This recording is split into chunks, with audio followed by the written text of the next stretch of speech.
Hi, so I decided to put together a slightly sped up video of me turning this red box elder pepper mill. It went really well. The wood is definitely on the soft side, and that resulted in some tearing of the grain.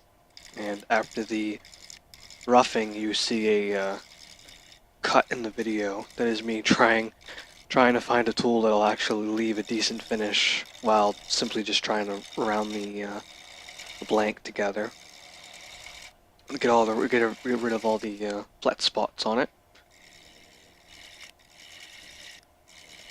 So after I was able to rough it out, I decided to just mess around with the shape. You'll kind of see me pointing and looking at the piece as I'm trying to decide what to do with it.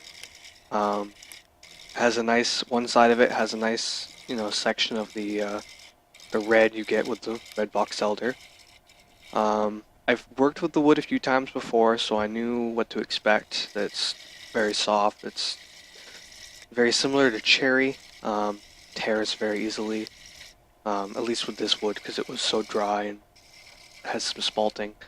It was there you can see this amount of spalting it has.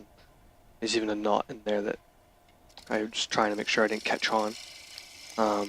The spalting and the little bit of dry rot was causing it to tear and to leave a pretty rough finish. And I didn't want to have to sand so heavily because you start getting those waves. Um, so now there you see where the I cut and you see the blank shrunk another 1/4 inch as I found some tools that made it work a little bit better. I think mostly I just sharpened everything and went back at it. For the rest of the project, I mostly just use a small spindle gouge and then a custom ground tool right there that I'm using.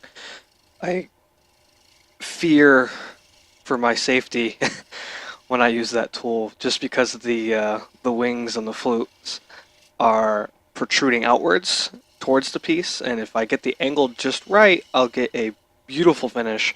But if I get the angle wrong, it catches quite heavily.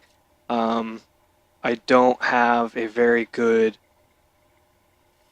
I have a decent low RPM grinder.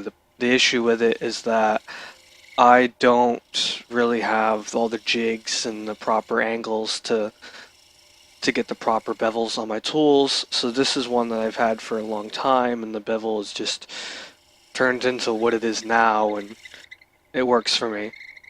Um, but it's a very seldomly used tool as far as when I can and can't use it. Spindle work like this, it tends to work.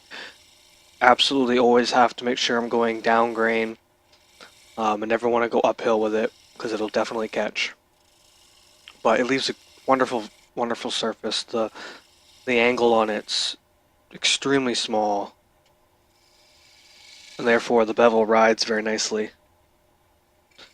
So yeah, I just turned my way through the rest of the project and applied because of the outside of the pepper mill doesn't ever come in contact with food.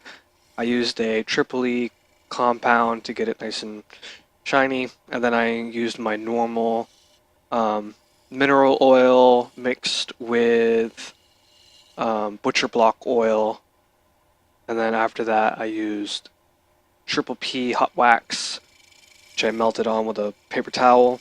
I found that a paper towel works the best. I've tried using rags in the past, but if the rag has any sort of dye or coloring to it, it could actually cause staining because of the amount of heat.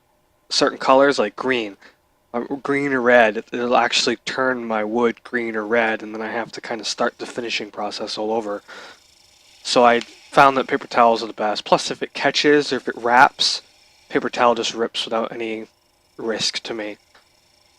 But yeah, it was a fun project. I really enjoy making pepper mills. The absolute worst part of making them is trying to bore. This one I think is about 8 or 9 inches long, and the worst part's trying to bore the 8 or 9 inch hole through the center. So, but it was a fun project. Hope you enjoy. Thank you.